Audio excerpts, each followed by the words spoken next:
함께 예배하는 분을 축복하기 원합니다. 당신이 예수님의 교회입니다. 당신이 예수님의 교회입니다.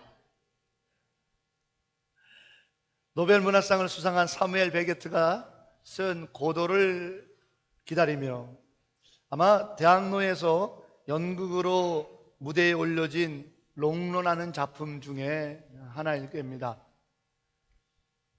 한 나무 아래서 수십 년의 세월을 두 친구가 고도를 기다리죠. 그게 누군지도 잘 모릅니다. 어떻게 생겼는지도 모르고 언제 오는지도 모르면서 기다리는 대화 나눔을 듣게 됩니다. 만약에 고도가 안 오면 어떡하지? 그러면 우리 인생은 다 헛된 거니, 제가 차마 표현을 못하겠습니다만 그렇게 극단적인 선택을 하는 수밖에. 고도가 오면 어떡하지? 그러면 그때는 사는 거지 하며 이야기를 나눕니다. 참 많은 토론과 참 많은 사색과 참 많은 이야기들을 했던 작품이죠. 과연 우리는 무엇을 기다리고 있는가? 우리는 무엇을 기다리고 있는가? 저 역시도 굉장히 그랬었습니다만, 목회를 하면서 12월쯤 되게 되면 제일 관심은 이제 올 한 해를 어떻게 마감하며 내년에 어떠한 일꾼들을 어떻게 세울 것인가 입니다.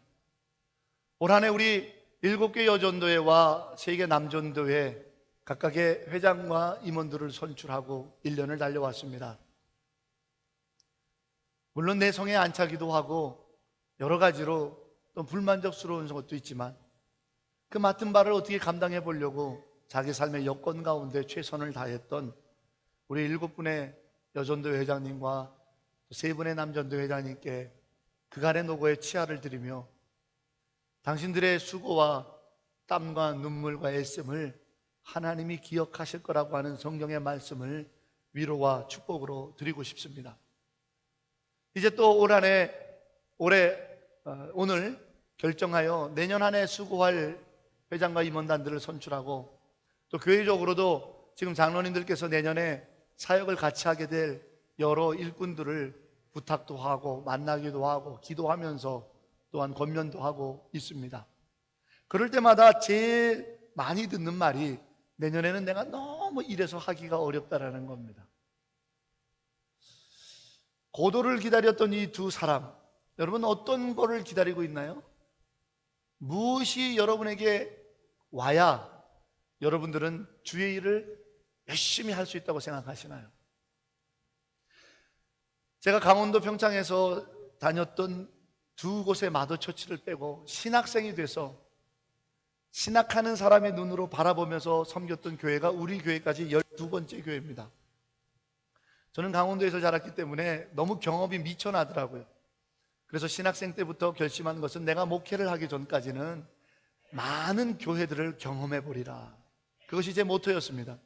어떤 친구들은 일찌감치부터 깨어 있어서 큰 교회에 4년, 5년, 6년씩 그곳에서 신학생 전도사 봉사를 하다가 큰 교회에서 개척도 시켜줘서 목회도 나가고 그런 밑바탕이 되는 교회를 만나는 친구들도 있습니다만, 저는 그거보다도 너무 경험이 작기 때문에 많은 경험들을 하는 것이 좋겠다고 생각해서 미국에서 박사학위를 받고 들어온 목사님 밑에서도 배우면서 사역을 하고, 부흥사 목사님 밑에서도 사역을 하고, 정말 상가에서 개척교회 하는 교회도 가보고, 또 40대 담임대가 된 40대 목사님 밑에서도 하면서 이 모양 저 모양을 경험하며 배워왔습니다.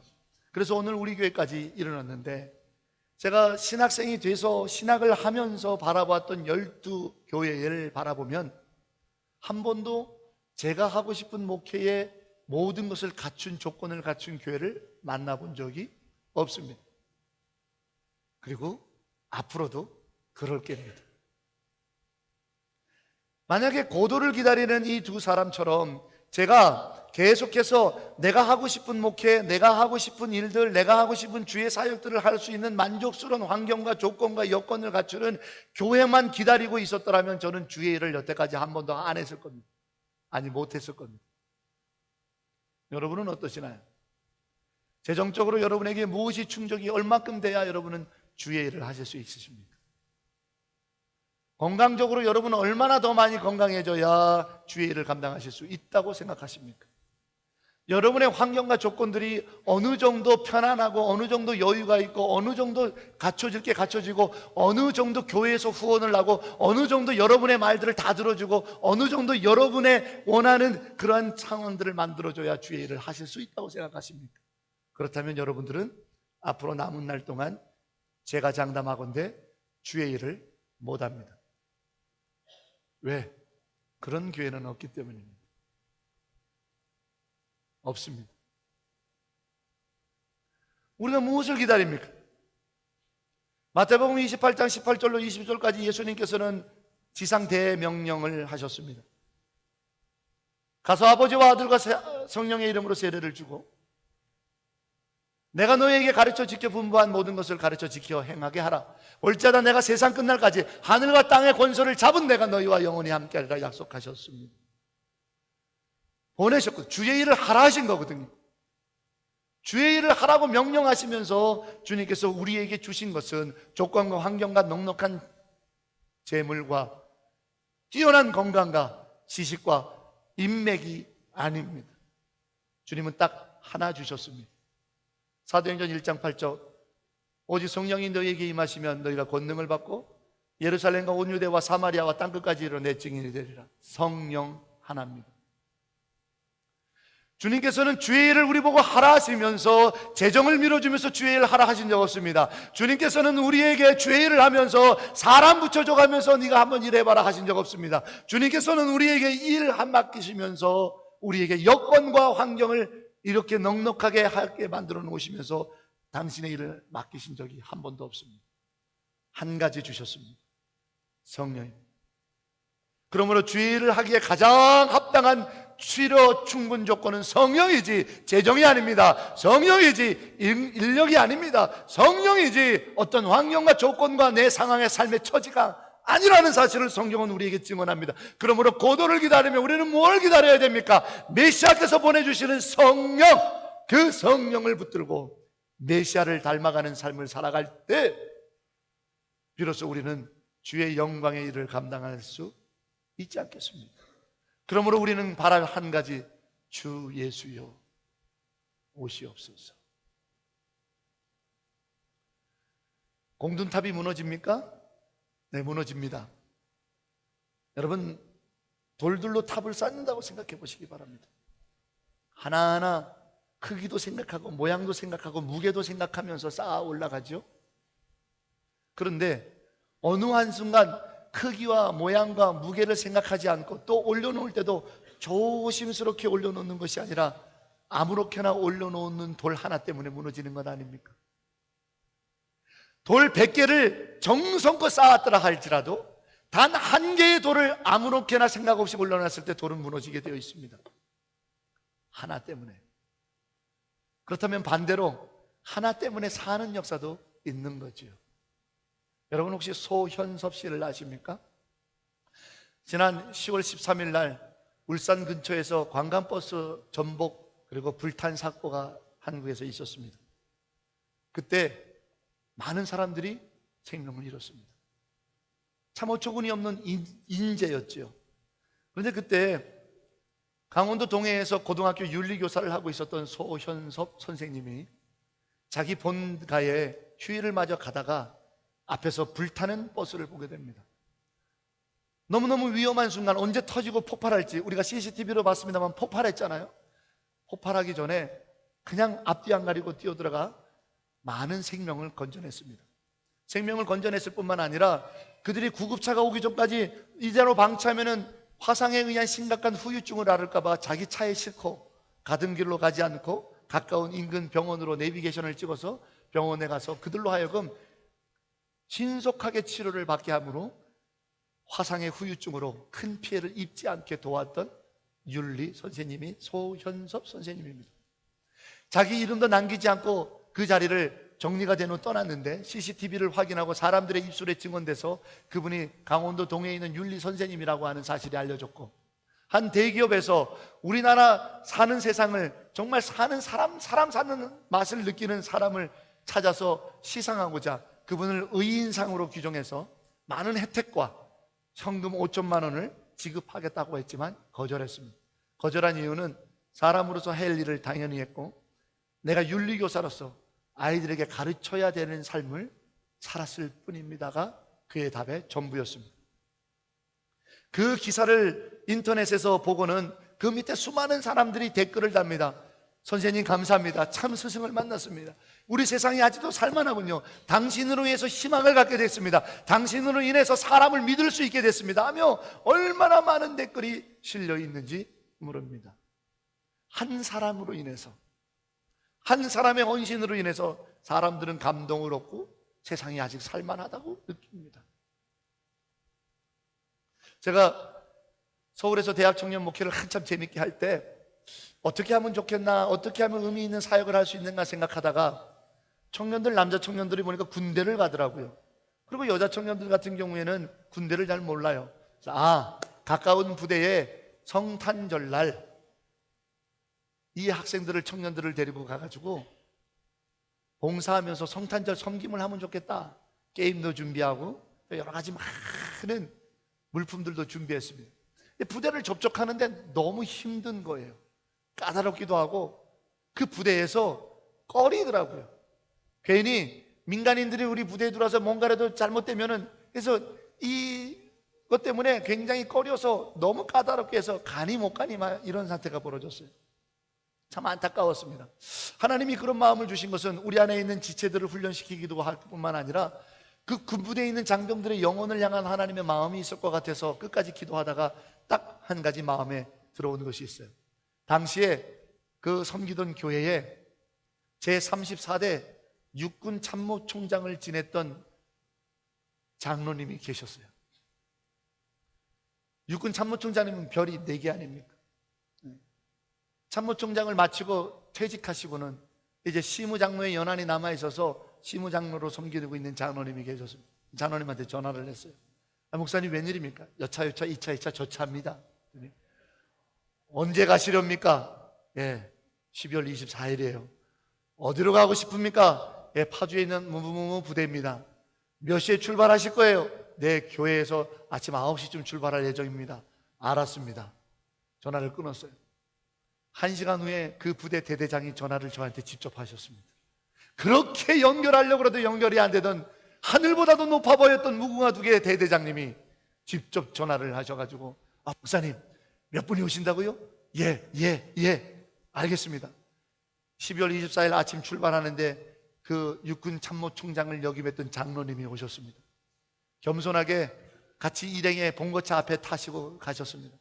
통일로를 가다가 파주 쪽에 부대 쪽으로 빠져드는데 헌병대가 와서 벌써부터 기다리고 있습니다. 컨보이를 하면서 왱왱왱 돌리면서 헌병들이 쫙 에스코트를 해가며 부대에 당당하게 입성했더니 군단장 별 3개, 사단장 별 2개, 작전참모 무슨 참모들 별 하나 쫙 도열해서 기다리고 있더만요. 우리 장로님 짓궂으시지. 그때 제 나이가 33이었는데 목사님 앞서 가시죠. 제가 주위로 별들을 몇 개를 달고 걸어갔는지 아십니까? 그거 괜찮대요. 장교 식당에다 벌써 식사를 다 준비해놨어요. 아침 식사 드시고 하시죠.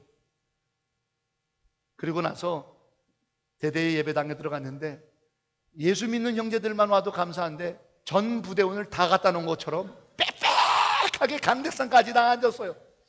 뜨겁게 찬양하고 집회하고 그리고 기도하고 게임하고 대학 청년 애들이 가서 같이 기도해주고 젊은이들끼리 기도하니까 마지막에 영접 기도를 할 때 이제부터 예수님을 믿기를 원하시는 분 일어납시다. 많은 장병들이 일어났어요. 장로님 자기 사비로 십자가 목걸이를 준비해 와서 그 청년들에게 다 나눠줍니다. 예수 잘 믿고 건강하게 제대하거라. 네, 교회 열심히 다니겠습니다. 그때 느꼈습니다. 이 세상도 선한 영향력을 미칠 수 있는 한 사람이 있다면 많은 것들이 달라지더라는 거예요. 혹자들은 그것을 빽이다, 권력이다 그렇게 말할 수도 있을런지 모릅니다. 그러나 제가 그 장로님의 인품을 알기에 그분이 강압적으로 그와 같은 일을 벌였을 거라고 생각하지 않습니다. 여러분은 이 저의 작은 간증을 어떻게 들으셨는지 모르지만 한 사람, 선한 영향력을 미칠 수 있는 한 사람이 있다면 세상은 얼마나 달라질 수 있을까? 그러므로 우리가 정말 기다려야 될 것은 나의 환경과 조건이 아니죠. 주의 일을 하기 위해서 내가 기다려야 될 것은 환경과 조건과 재정적인 넉넉함이 아니라는 겁니다. 누구요? 성령님, 그분 한 분, 우리 주 메시아를 기다려야죠. 메시아가 없이 넉넉한 재정으로 하는 주의 일이 주의 일이겠습니까? 사랑하는 여러분, 오늘 이사야 선지자는 놀라운 예언을 합니다. 그가 이 예언을 할 때가 언제입니까? 지금부터 좋게 못 잡아도 2600년 전입니다. 그때 이 이사야 선지자는 외칩니다. 나의 아름다운 메시아가 이 땅에 오시면 세상이 바뀔 거라는 거예요. 어떻게 해요? 어린아이가 독사굴에 손을 넣고요, 이리가 양과 친구 삼아서 이리 뛰고 저리 뛰고요, 사자가 소장같이 풀을 뜯어먹고요, 여호와를 아는 지식이 물이 바다를 덮은 것 같이 이 땅에 창궐할 거라고, 세상이 변할 거라고요. 왜요? 재정적으로 넉넉하기 때문에요? 왜요? 일할 사람들이 많기 때문에요? 왜요? 일할 수 있는 조건과 환경이 완벽하게 갖춰졌기 때문에요? 천만에요. 메시아가 오셨기 때문입니다. 할렐루야. 그러므로 우리가 고도를 기다리면 무엇을 기다려야 됩니까? 언제, 어느 때, 어떻게 되면 주의 일을 할 수 있습니까? 주님요, 메시아만 있으면 되는 거예요. 우리는 그 사실을 너무 착각해요. 혹시나 여러분에게 강한 표현으로 도전하려고 합니다. 내년에 내가 이러이러한 주의 일 못하겠다라는 것이 혹시나 당신에게 메시아가 없기 때문은 아닙니까?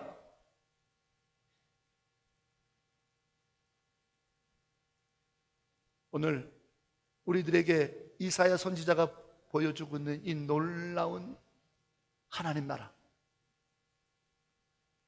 한 분, 메시아, 나의 아름다우신 예수께서 오셨을 때 이루어진 이 놀라운 영광이 오늘 우리 안에도 이루어지기를 주의 이름으로 축원합니다. 그러므로 저는 오늘 여러분들에게 선포하고 싶은 것은 그분으로 인해 이루어진 이 땅의 변화된 모습을 이사야 선지자가 외치고 있는데, 그것을 보면 우리 주 아름다우신 메시아가 어떤 성품의 분이라는 사실을 알게 될 터이니, 그래, 우리가 기다릴 것은 메시아라면 이제 우리가 일어나 나의 주 아름다우신 예수님, 나의 메시아를 닮아가자 이거예요. 그분의 성품을 닮아간다면 그분이 우리 안에 역사하실 것이고, 그러므로 나는 주의 일을 감당하며 이곳에 하나님의 영광의 역사들을 만들어 나갈 수 있으리라는 것이죠. 바랍니다. 사랑하는 우리 만일 한인연합회 성도 여러분, 이제 자리에서 일어나세요. 앉아있지 마세요. 환경을 보지 마세요. 여러분의 조건을 보지 마세요. 거기 재정적인 문제든 건강적인 문제든 어떠한 거든 보지 마세요. 선포하세요. 나는 메시아를 닮아가겠습니다. 메시아여 내게 임하셔서 주의 영광의 역사를 이루게 하여 주시옵소서. 이것이 주의 일이겠습니다. 이것이 주의 영광이지 않습니까? 오늘 성경 이사야 선지자는 우리에게 들려줍니다. 이리와 어린 양이 같이 친구 삼아 뛰논대요. 여러분, 이리와 어린 양은요, 어떤 관계입니까? 일방적으로 잡아먹히는 관계죠. 양이 이리를 물어뜯어 죽이는 적이 있나요? 없습니다. 한 번도 없습니다. 이게요, 서로 영어 쌍박과 같이 서로 이겼다 엎치락 매치락 하면은요, 한 번쯤은 서로 같이 어울릴 수 있어요. 왜? 저게 돌변하면 나도 한번 갚아주면 되니까. 그런데 양하고 이리는요, 게임 자체가 안 되지 않습니까? 같이 놀다가 이리가 어느 날 돌변하면 양은 무조건 죽어야 됩니다. 그런데 어떻게 어린 양과 이리가 친구 삼아 같이 뛰논다고? 메시아가 오시면 도대체 메시아는 어떤 선한 영향력을 미치는 성품을 가지셨기에 이와 같은 일을 할 수 있냐 이 말이에요. 일방적으로 당하는 자가 나를 일방적으로 모욕하고 나를 그렇게 힘들게 하는 사람과 친구 삼을 수 있냐 이 말이에요. 관계가 바뀌잖아요. 서로가 서로를 바라보는 눈이 달라졌잖아요. 왜요? 저는 오늘 3절을 주목합니다. 메시아는 하나님을 경외하는 자이기 때문이라. 사랑하는 여러분, 하나님을 경외하는 메시아의 성품을 기억하십시오. 하나님을 경외한다는 것은 어느 때는 어느 상황이나 모든 상황 속에서 부르신 곳에서 하나님이 계시다라는 것을 인정하는 것이 경외함입니다. 물질이 부족한 여러분의 상황에서 하나님을 인정하시나요? 건강이 무너져 있는 상황 속에서 하나님을 인정하시나요? 누구와 불편한 관계 때문에 주의 일 못할 것 같다, 이런 거 조건이 안 되면 안 하겠다라고 막 부글부글 끓는 그 상황에서 하나님을 인정하시나요? 신은 죽지 않았다라는 영화가 있습니다. 2편까지 나왔죠. 그건 실화를 바탕으로 합니다. 캠퍼스에서 벌어진 일이죠. 한 철학 수업에서 그 철학 교수가 신은 죽었다라고 각서를 쓰면 괜한 논쟁을 하지 않고 무신론의 철학을 마음껏 가르칠 수 있다라고 합니다. 그때 한 학생이 신은 죽지 않았다라고 말하며 변론하기를 원하죠. 그 변론의 과정을 영화는 담고 있습니다.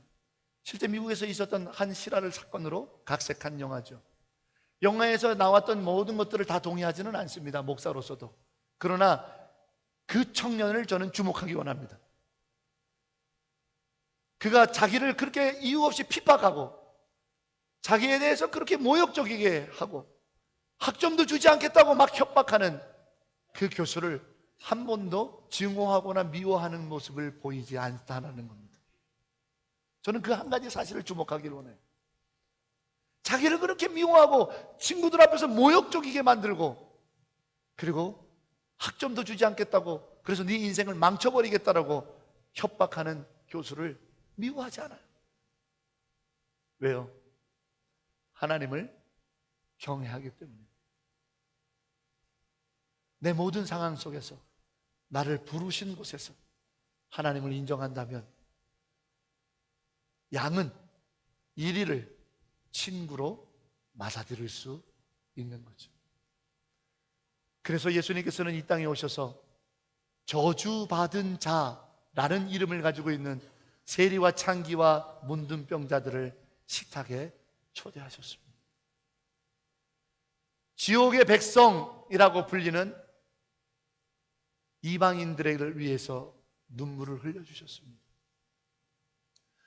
저는 정말로 하나님마저도 버린 자라 하셨던 거라사 광인을 만나기 위하여 배를 타고 갈릴리를 건너셨습니다. 왜요? 오늘 3절은 그는 하나님을 지극히 경외하는 자이기 때문이죠. 사랑하는 여러분, 무엇을 기다리시겠습니다? 아니요, 일어나세요. 여러분이 하나님을 경외하는 길에 서십시오. 그렇다면 우리는 이리를 친구로 만들어질 수 있습니다. 우리 안에는 메시아의 성품이 생겨납니다. 우리 안에는 메시아의 임재의 사건이 일어납니다. 그럴 때 우리는 주의 일을 합니다. 그럴 때 우리는 하나님의 나라를 만듭니다. 그럴 때 우리를 통해서 하나님이 하실 일은 기적입니다. 할렐루야. 고도를 기다리며 도대체 무슨 조건을 기다리시단 말입니까? 당신이 먼저 여호와를 경외하는 자리에 최선을 다해 쓰십시오. 그러면 성령이 여러분 안에 메시아를 성품을 갖게 하실 겁니다. 받아들이고 이해하게 되고 용서하게 되고 손을 잡아주게 됩니다. 예수님, 우리 주 메시아, 아름다운 그분이 이루고자 하시는 나라죠.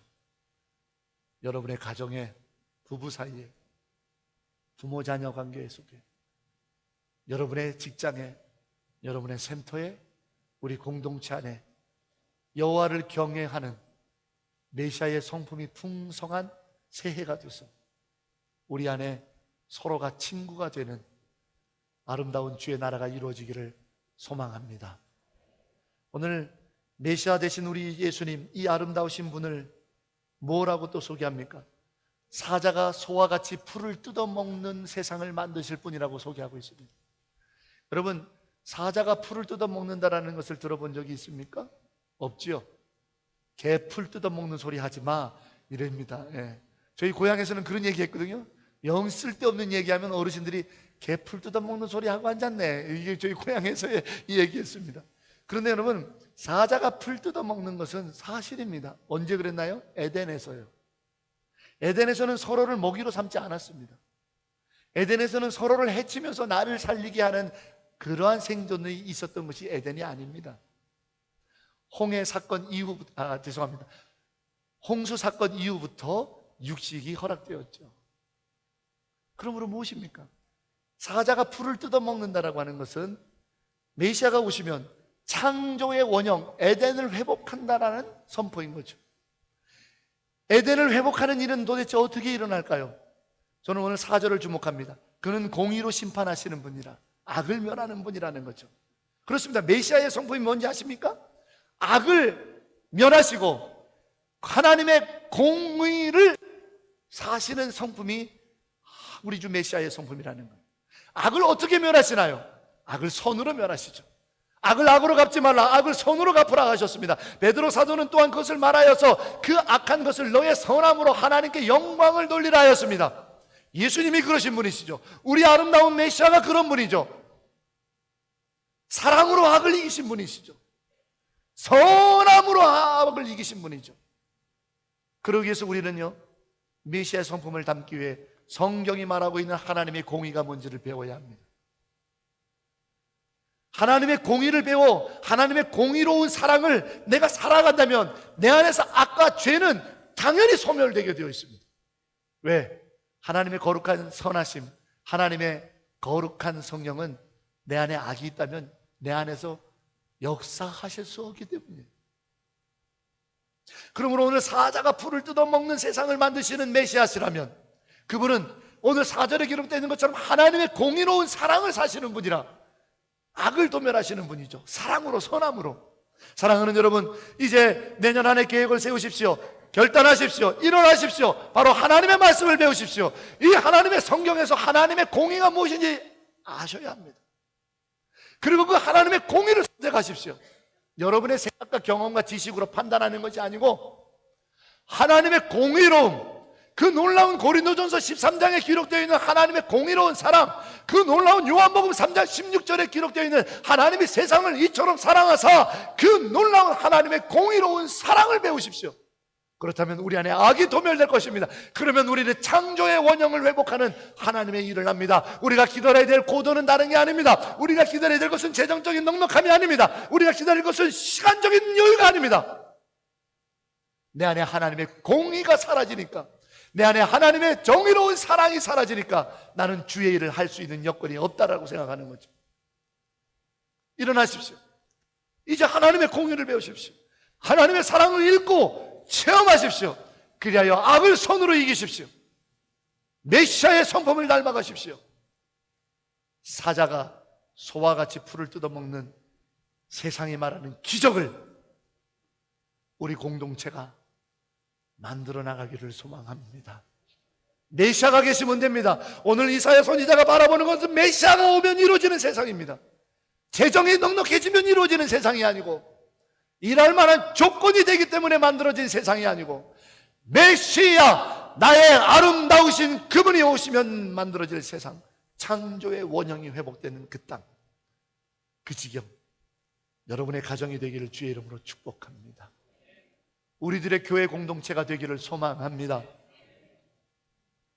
마지막으로 하나님을 아는 지식이 충만하다고 오늘 성경은 쓰고 있네요. 물이 바다를 덮은 같이 9절입니다. 어떻게 하면 하나님을 아는 지식이 충만합니까? 그것은 1절을 우리가 주목해야 됩니다. 이새의 줄기, 한 뿌리에서 이새가 나오고 이새의 줄기에서 가지가 나옵니다. 그것은 다윗을 말합니다. 그런데 이 1절의 후반절을 말하기는 그 뿌리에서 새로운 가지가 나오는데 결실할 것입니다. 그것이 메시아입니다.